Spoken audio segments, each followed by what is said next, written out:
First on the metaphorical chopping block is Batman, and I've just decided this list will be done alphabetically for some sense of cohesion.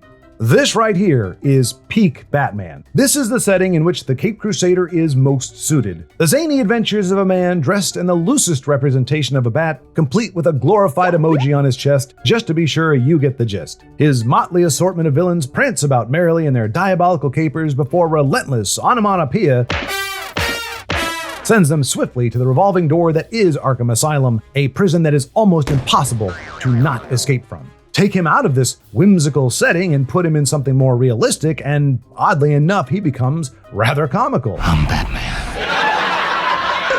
He dons the accoutrements of, is that right? Accoutrement. I think there's a French pronunciation that sounds better. This is kind of redneck. Hey, Cooter, you got them there accoutrements? I don't know, English is weird, whatever. He dons the accoutrement of a bat because bats frighten him. Bats frighten me. He has since overcome that fear, but why on earth does he assume everyone else is afraid of them too? I have trypophobia, but I'm not going to run around as Lotus Blossom Man, Beehive Boy, or Cluster of Grapes guy with the assumption that every malcontent shares my fear. And what's more intimidating, a man simply wearing all black and a scowl, or a grown man wearing a scalloped cape and pointy-eared cowl? If my arguments alone cannot persuade, it is my approximate rhymes that shall win the day. Well, granted, the latter seems more likely to be crazy, and arguments can certainly be made that Bruce is not altogether well upstairs, but we're going to swerve away from that speculation. It isn't like Batman's committed to the bit. No one is going to think he's the unholy union of bat and man.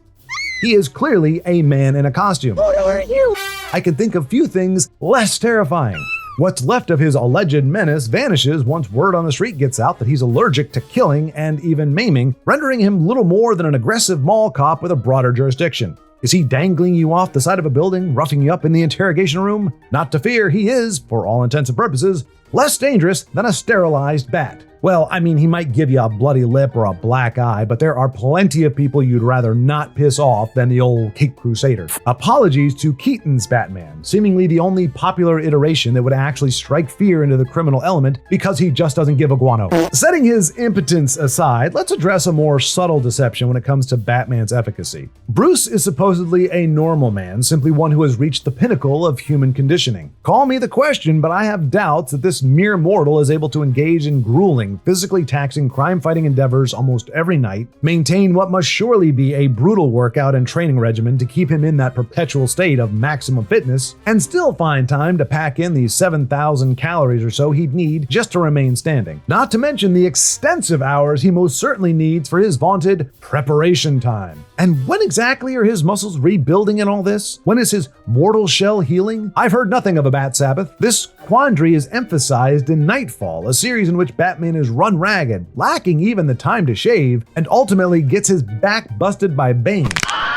But with everything Batman needs to do to sustain his prowess and execute his brand of justice, burnout would be the status quo, not a one-off. Oh wait, I hear you protest meekly. He's also known as the world's best detective. Well, huzzah! But I'd say Sherlock Holmes does more with less, and he's not orbiting the realm of a superhero, so it's irrelevant to this discussion. That's not fair. Pipe down, you. I'm being repressed. As a billionaire, Bruce may be able to afford a wide and amusing assortment of solve-it-all gadgets and the best plot armor money can buy. But at the end of the day, he is a brooding, athletic gumshoe who is human in name only, and for all intents and purposes has become comics version of a Chuck Norris meme. Okay, this is turning into a time suck. I didn't think this through. We're gonna have to pare down the list to the top 50. That's still respectable.